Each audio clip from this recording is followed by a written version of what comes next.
Hello. When going into the theater to watch Joker 2, I thought there's no way it's as bad as everyone says it is. And I was only half right. Yep, I actually enjoyed Joker 2. I know I seem like a bit of a contrarian with the videos I upload, but I'm just going through more of my unpopular opinions since I feel like that's more interesting than just saying, this thing I like is good, just like literally everyone else thinks. So I indeed did enjoy and like Joker 2 after watching the whole thing. I didn't at first when I just got out the theater, but after debating with my wife a little bit, I ended up actually loving the movie. I just needed to talk it through. Let me explain. But before I do, and before you watch Joker, you should know it's a sequel to a movie that was a standalone idea and project that didn't intend to have a sequel, which ended up being more of an epilogue for Joker 1 that could potentially set up a fuller Joker 3, but an epilogue with a musical twist. Which brings me to 2. It's a musical that replaces most of the dance and imagination scenes with singing.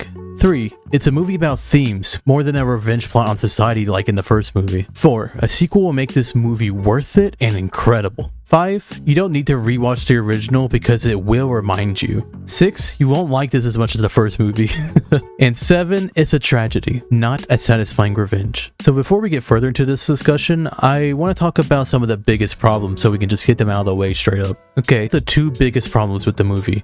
1. The singing happens a bit too much and doesn't feel like the movie deserves having it happen so many times of just the 2 main characters singing. I believe it being a musical isn't bad, but it also shouldn't happen this much. Especially since sometimes it goes into a music video scenario sometimes, which is similar to how Disney changed their musical numbers to be, instead of a scene, to be more of a music set or a music video. Number 2, the Zek scene. It just it just goes on for way too long.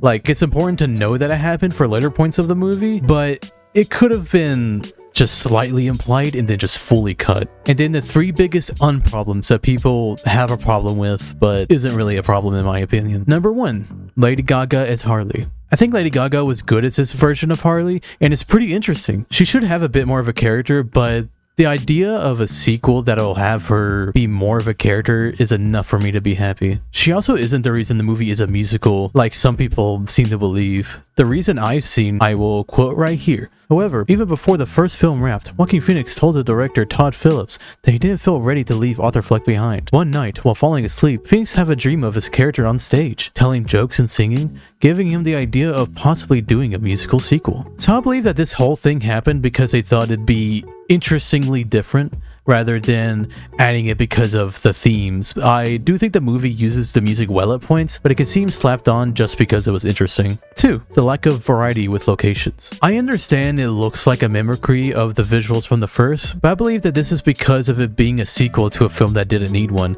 and adding flair to locations that it doesn't have many of. But the lighting is really the star of the film compared to the previous one, which makes sense because of it being a musical, unlike the first one. 3 of the biggest unproblems, non-original songs. This one, I completely understand why people are upset about it, but I think it'll be pretty much fixed if they got rid of multiple songs that don't add much other than having another scene of music that may have been a padding decision. Like, just cut it, you know? One quick good thing, this movie has some actually straight up funny moments. I don't know where else I would put this in the video, but this movie made me actually laugh out loud in the theater, and I don't really do that when watching most media, at least that much. So I thought I'd mention it because at least one person in the comments will go, hell yeah, me too. Hell yeah, me too. I also loved the review bombing. Let's be honest, this movie shouldn't have a lower score than The Phantom Menace, Kung Fu Panda 4, if you know you know, Black Adam, and Madam Web. These movies are very clearly much less good, well-made, and interesting than this movie. Everybody is obviously just upset it's not the same movie as Joker 1,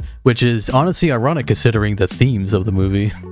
Which brings me to the themes. I honestly didn't originally like this movie and the ending, but after really truly thinking about the themes and messages that this movie is trying to tell, and also the fact that there will likely be a sequel to carry on this universe. So after thinking and talking about all of that to my wife in the car ride home, I honestly love this movie a lot for what it did. But don't get me wrong, I still believe that if the movie went in a bit more of a different direction of a revenge plot like the first movie, I might have enjoyed the whole movie much much more than the one we got. A couple of these themes being Joker versus Arthur, idea versus man, obsession versus love, the exploitation of mental illness in media or otherwise, like how the lawyer had her own agenda of using Arthur to show the world the bad conditions of the asylums, the cops telling truly mentally deranged individuals to kiss or to force them to walk in the rain, and the way that the news talks about events, and so on and so forth. And finally, the effect of Joker.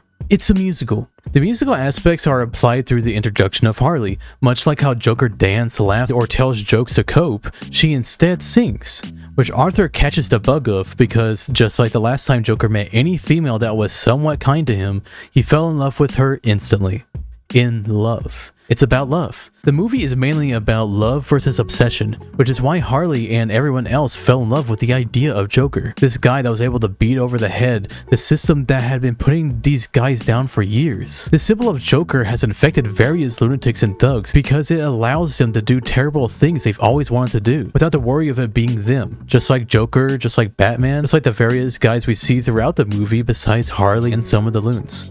The loons are actually so obsessed with the Joker that they develop some type of coping personality, which is debatable whether or not Arthur has the same. Joker versus Arthur versus society? The very intro of this movie introduces the idea that Joker and Arthur may be different people, even beating you over the head with the idea with Arthur's lawyer presenting that as a defense. This is why the audience is debating whether Arthur is actually Swift's personality or fully the Joker, which the movie leans heavily into by having Arthur fall in love with Harley, which reunites this Joker persona in him. The effect of the Joker is more Joker. The effect of the idea of the Joker is where the movie's true purpose lies. The title Folie even tells us this idea of cause and effect. That phrase I can't pronounce roughly means delusional or mental illness shared by two people in close association. And since Arthur was Joker on TV, many people fell into a parasocial frenzy, all getting a similar delusion due to their terrible life situations and mental strain and obvious signs of illness. We see more of this effect towards the latter half of the movie through the less fun lives he's ruined, like the woman who lived next door, which me and other people honestly really thought was dead,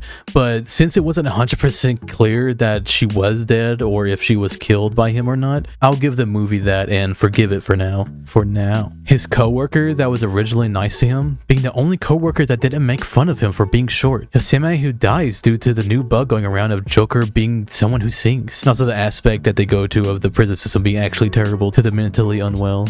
And of course, the effect it has on Arthur. Arthur is affected through a terrible abusive romance, and subsequently getting his heart broken, him getting abused by the police, knowing that he caused others to die who didn't deserve it in his mind, and of course spoilers, his own death. Being caused by a loon, not taken over by this new musical bug, as much as Joker's old dark jokes and misplaced laughs. The ending. The ending is the place I can imagine where most people that were upset with the movie beforehand got extra mad and said this movie was terrible. But I've noticed that this movie isn't a revenge plot like the previous one, which is what I wanted, just more of Joker 1. I think everyone wanted that revenge on the cops or others just like in the first. More of that Joker that Arthur turned into. But I believe the point of this movie is that Arthur truly never was the Joker, just someone coping through a delusion that has since faded away. The effect of what Arthur did on that stage rhymes when another inmate tells a joke and kills him just like he did to Murray. This movie is about a trial because it's Arthur being put on trial for being the Joker, but it ended up being a trial in Arthur's mind of whether or not he truly is the Joker.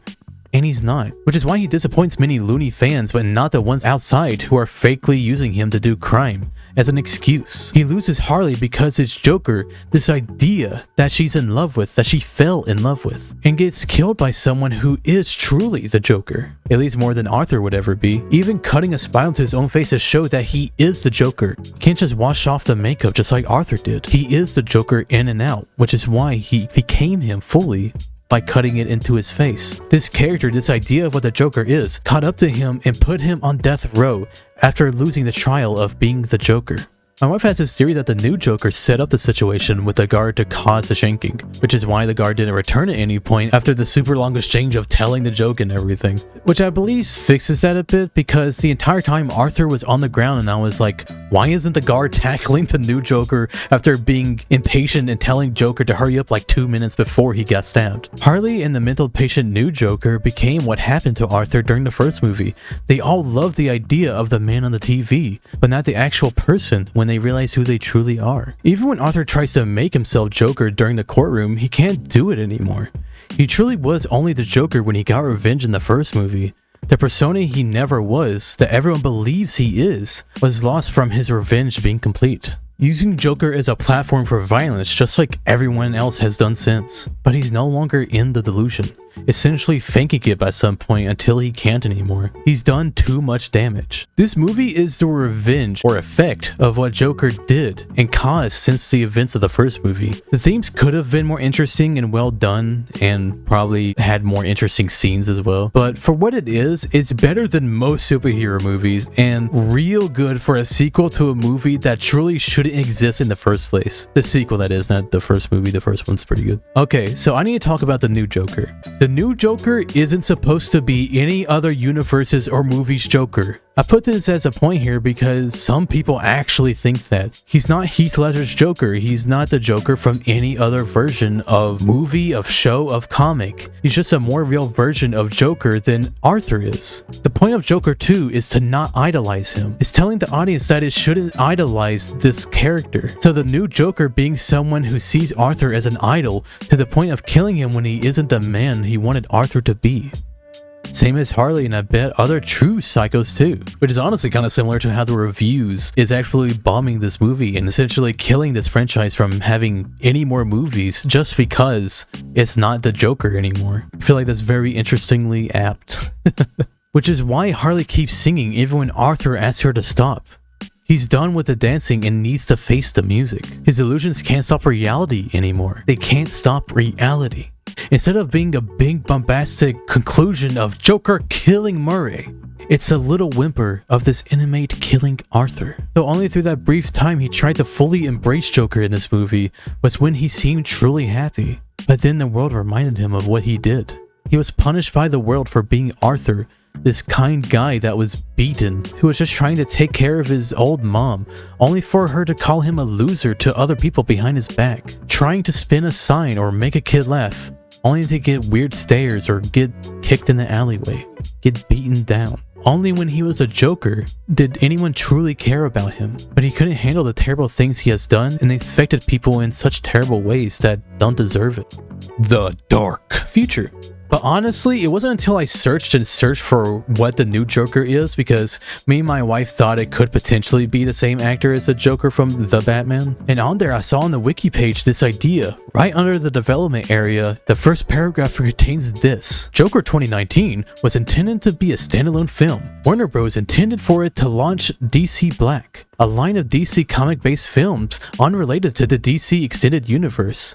DCEU, which is the Batman vs Superman universe of films, a franchise with darker, more experimental material. To me, this made this movie 1,000 times more interesting, because this being the middle chapter, a Joker 1.5, and setting up for things for the future while being a pursuit of these themes is amazing. It shows that this universe of films is living past Arthur, but will still be affected by him, and will be in artsy type films like both of the already released ones. This movie sets up everything perfectly for an interesting and in-depth universe, more than the first obviously did. We see characters like Harley, Two-Face, and of course the new Joker. This new Joker is exactly what Harley wanted from Arthur, but I think the sequel would be very interesting, that she thinks she's in love with this new Joker, but truly loved Arthur more than she originally thought, being this tragedy that the filmmakers are obviously wanted. I mean, you just don't care your main character at the end of the second movie of a franchise if you're not trying to make this a tragedy. This movie seems like, to me at least, they removed some scenes from the movie during production at some point, since in the trailers and behind the scenes footage, we see more scenes with Harley that looked fairly interesting, which I hope that this decision was for the better, and not something like The Amazing Spider-Man, to where that movie had interesting scenes that made the Lizard an actually interesting and in-depth character, like a fully well-rounded character.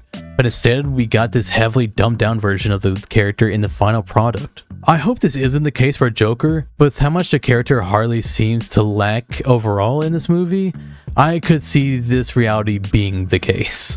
I sure hope not though. And while I'm giving more of my final thoughts, I might as well say that Harley should have killed Joker on the steps with her gun. That would have been much more like the original, showing that Harley really is like the Joker, killing her idol after illusion's broken.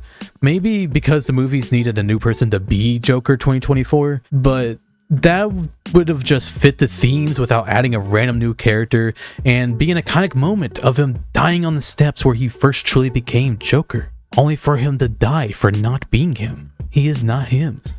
Like him dying to someone who taking his idea of the Joker and becoming it through Arthur's death is still there, but it seems like Harley could have been real cool, which would also have gone into the abusive love angle as well. It just seems like a very missed opportunity, which also reminds me of another small yet huge problem to me. Harley being called Lee at some points is just plain bad. It's like when The Dark Knight Rises did that by saying the cop guy's middle name is Robin. It's like just believing your source material enough or just change it completely. Arthur Fleck is the name of the Joker in this movie. Well, you know, Joker. But Harley could have been literally called anything that wasn't just an alternate version of Harley Quinn or Harleen Quinzel. And it would have worked better than her first name being Lee. Like her name is literally Lee Quinzel. You could have named her anything and had it be more interesting. I know most people don't like this movie and I understand why.